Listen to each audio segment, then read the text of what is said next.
ఈ 5 ఏళ్లలో ఆంధ్రప్రదేశ్లో జగన్మోహన్ రెడ్డి అనేక అరాచకాలు అన్యాయాలు చేశారు అంటూ కేంద్ర మంత్రి రాజ్నాథ్ సింగ్ నిన్న జగన్మోహన్ రెడ్డిని ఉద్దేశించి కొన్ని వ్యాఖ్యలు చేసినటువంటి నేపథ్యంలో జగన్మోహన్ రెడ్డి జైలుకు వెళ్ళక తప్పదు అనేటువంటి వార్తలు ఇప్పుడు ఉత్పన్నమవుతున్నటువంటి నేపథ్యంలో ఈ అంశానికి సంబంధించి మనతో మాట్లాడేందుకు ప్రముఖ రాజకీయ విశ్లేషకులు, ప్రముఖ సీనియర్ జర్నలిస్ట్ సిఎస్ రావు గారు మనతో ఉన్నారు. సార్తో మాట్లాడదు. సార్ నమస్తే. సార్ నమస్తే.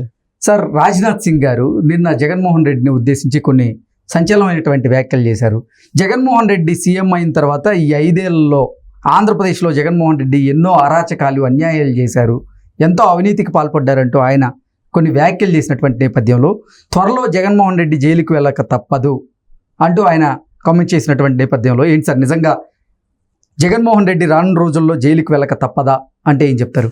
ఇప్పుడు నిన్న కేంద్ర రక్షణ మంత్రి రాజ్నాథ్ సింగ్ చేసినటువంటి కామెంట్లు కనుక చూస్తే నిజంగా జగన్మోహన్ రెడ్డి జైలుకు పంపిస్తారేమో, లేదంటే ఆంధ్రప్రదేశ్ వదిలిపెట్టి వెళ్లాల్సి వస్తుంది జగన్మోహన్ రెడ్డి అని కూడా అన్నారు ఆయన. ఖచ్చితంగా ఆయన చేసినటువంటి అన్యాయాలు, అవినీతి, అక్రమాలు వీటన్నిటిని మా దగ్గర ఉన్నాయి, లిస్ట్ ఉంది మా దగ్గర, మేము పరిశీలిస్తున్నాం, ఆయన జైలుకు పంపిస్తామని చెప్పి కేంద్ర రక్షణ మంత్రి రాజ్నాథ్ సింగ్ చెప్పారు. రాజ్నాథ్ సింగ్ చెప్పారనంటే ఢిల్లీ బీజేపీ పెద్దలు చెప్పినట్టే లెక్క, ఢిల్లీ బీజేపీ చెప్పినట్టే లెక్క. సో దాన్ని నమ్మచ్చా నమ్మకూడదా అనే దాని మీద మనం కనుక విశ్లేషణ చేసుకుంటే ఇలాంటి వ్యాఖ్యలే నరేంద్ర మోడీ, అమిత్ షా కూడా చెప్పారు. తెలంగాణ అసెంబ్లీ ఎన్నికల సందర్భంగా, ఉప ఎన్నికల సందర్భంగా కూడా చెప్పారు. కేటీఆర్, కల్వకుంట్ల ఫ్యామిలీ మొత్తాన్ని జైలుకి పంపిస్తాం మేము అని చెప్పి వాళ్ళు చెప్పడం జరిగింది. వాళ్ళు జైలుకి పంపించినందువల్లనే అసెంబ్లీ ఎన్నికల్లో వాళ్ళకి 8 మంది ఎమ్మెల్యేలతో పరిమితం చేశారు తెలంగాణ సమాజం. ఆ తర్వాత తప్పు జరిగిన దాన్ని తెలుసుకొని ఇప్పుడు కవితని ఢిల్లీ లిక్కర్ స్కామ్లో తీసుకెళ్లి జైల్లో పెట్టారు. ఇప్పుడు ఆంధ్రప్రదేశ్లో కూడా రేపు బీజేపీకి కనుక బుద్ధి రావాలి, లేదంటే బీజేపీకి సంబంధించి ప్రజలు ఆలోచించాలి అంటే, ప్రజలు బుద్ధి చెప్పాలి అని అంటే నమ్మాలా నమ్మకూడదా? ఇప్పుడు ఇక్కడ ఆల్రెడీ తెలంగాణ సమాజం బుద్ధి చెప్పిన తర్వాత ఢిల్లీ లిక్కర్ స్కామ్లో కవితను తీసుకెళ్లి తీహార్ జైల్లో పెట్టారు. ఇప్పుడు అక్కడ బీజేపీని గెలిపిస్తే జగన్మోహన్ రెడ్డిని లోపల పెడతారా, లేదంటే ఓడిస్తే లోపల పెడతారా అనేది కొంత సందిగ్ధం. ఎందుకంటే కూటమిలో ఉన్నారు కాబట్టి. అలా కాకుండా కూటమిలో లేకపోతే కనుక ఇప్పుడు తెలంగాణలో ఏం చెప్పారో ఆంధ్రప్రదేశ్లో కూడా అదే చెబుతున్నారు కాబట్టి వాళ్ళు పూర్తి స్థాయిలో నమ్మడానికి లేదని చెప్పి అనుకోవచ్చు. కానీ ఇప్పుడు కూటమిలో ఉన్నారు వాళ్ళు, కూటమిలో బీజేపీ వాళ్ళు ఉన్నారు కాబట్టి అలా మాట్లాడుతున్నారా, లేదంటే నిజంగానే జగన్మోహన్ రెడ్డి జైల్లో పెట్టే అవకాశం ఉందా అని మనం ప్రశ్నించుకుంటే జగన్మోహన్ రెడ్డిని జైల్లో పెట్టవసరం, జస్ట్ మీరు ఇస్తున్న మద్దతును ఉపసంహరించుకుంటే చాలు. ఇది పిటిషన్, బెయిల్ రద్దు, దాని మీద పిటిషన్, దాని చట్టం తన పని చేసుకొని ఇస్తే చాలు, అంతకుమించి ఏం అవసరం లేదు. జగన్మోహన్ రెడ్డి ఇమీడియట్ గా జైల్లోకి వెళ్ళిపోతాడు. ప్రత్యేకించి ఆ బీజేపీ వాళ్ళు జైల్లో పంపించాల్సిన అవసరం లే. కానీ ఇప్పుడు బీజేపీ వాళ్ళే అడ్డుకున్నారు, బీజేపీ వాళ్ళే స్టే మీద అతన్ని కాపాడుతున్నారు అనేది ఆంధ్రప్రదేశ్ సమాజానికి మొత్తానికి తెలుసు కదా. అలాంటప్పుడు రాజ్నాథ్ సింగ్ గారి వ్యాఖ్యలను మనం ఎలా చూడొచ్చు అంటే, ఆయన కూడా బీజేపీలో ఒక అగ్రనేత కదా. అగ్రనేత. ఇప్పుడు బీజేపీ వాళ్ళు స్టాండ్ చెప్తున్నారు, అదే బీజేపీ స్టాండ్ ఎంతవరకు నమ్మొచ్చు అనేది నేను ఇప్పుడు బీజేపీ వాళ్ళ స్టాండ్ ని నమ్మలేకనే కదా తెలంగాణ ప్రజలు వాళ్ళని తిరస్కరించారు. ఇప్పుడు అక్కడ కూడా కాబట్టి కూటమిలో ఉన్నారు కాబట్టి నమ్ముతారా ప్రజలు? ఇప్పుడు అదే కూటమిలో లేకపోతే నమ్మరని చెప్పి మనం చెప్పొచ్చు. కూటమిలో ఉన్నారు కాబట్టి ఇప్పుడు కూటమిని చూసైనా నమ్మాల్సిన పరిస్థితి ఆంధ్రప్రదేశ్ ప్రజలకు వచ్చింది.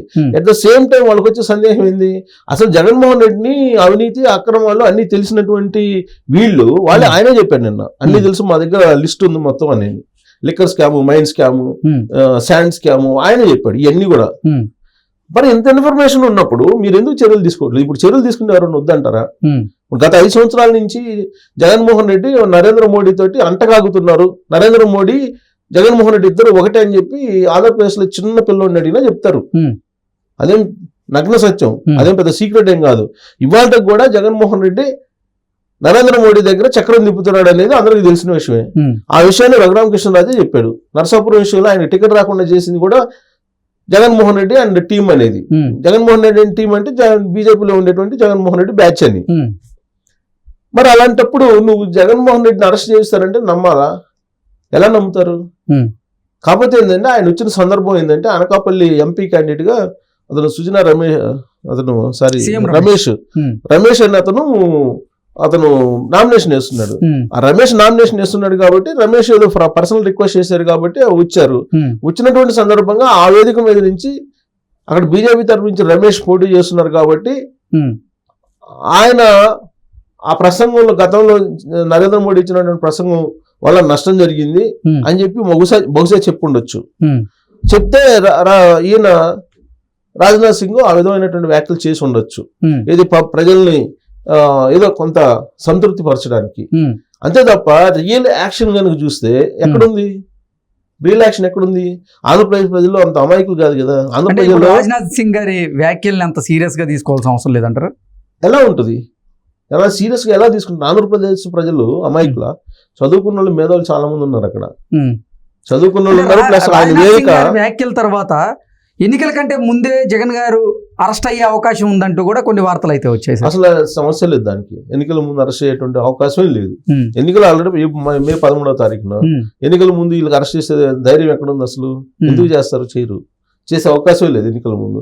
ఓకే. ఎన్నికల తర్వాత కూడా అరెస్ట్ చేస్తారని నమ్మకం లేదంటే ఎన్నికల ముందు ఎందుకు వస్తుంది అసలు? ఆ డౌటే అవసరం లే. ఓకే. ఇప్పుడు ఎన్నికల తర్వాత అయినా అరెస్ట్ చేస్తారా? వీళ్ళు నిజంగా ఎన్నికలకి మభ్య పెట్టడానికి, ఎన్నికల్లో ఓట్లు వేయించుకోవడానికి వీళ్ళు చెప్తున్నటువంటి మాటలు అనేది దాని మీద మనం విశ్లేషణ చేసుకుంటున్నాం.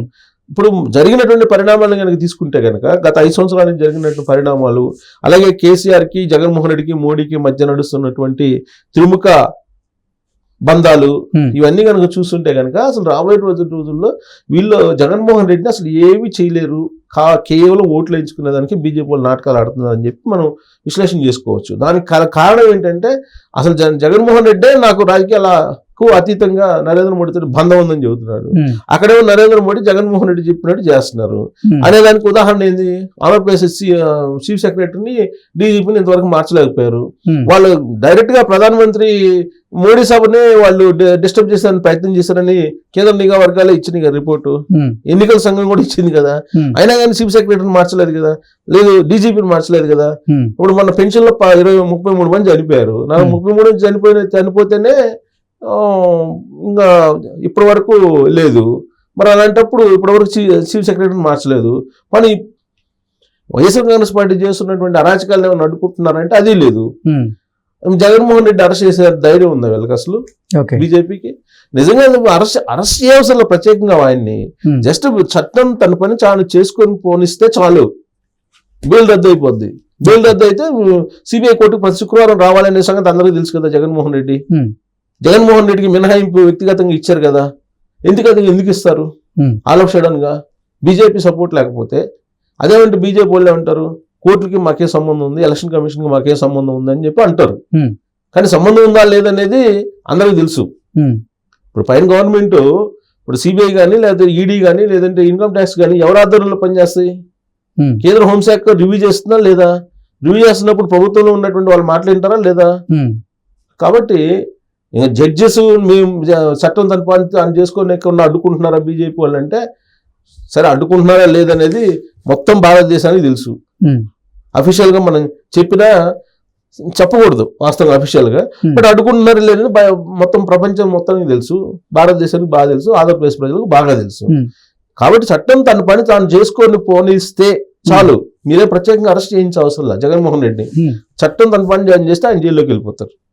సో కాబట్టి రాజ్నాథ్ సింగ్ చేసినటువంటి వ్యాఖ్యల్ని మనం ఎంతవరకు నమ్మొచ్చు ఏంటి అని అంటే, ఇప్పుడు నేను చెప్పిన పరిణామాలను బట్టి చూస్తే వినేవాళ్ళే రాజ్నాథ్ సింగ్ మాటలు అవి కేవలం కంటి తుడుపు మాటల లేదా నిజమైనట్టు మాటల అని చెప్పి నిర్ణయించుకోవచ్చు. ఓకే.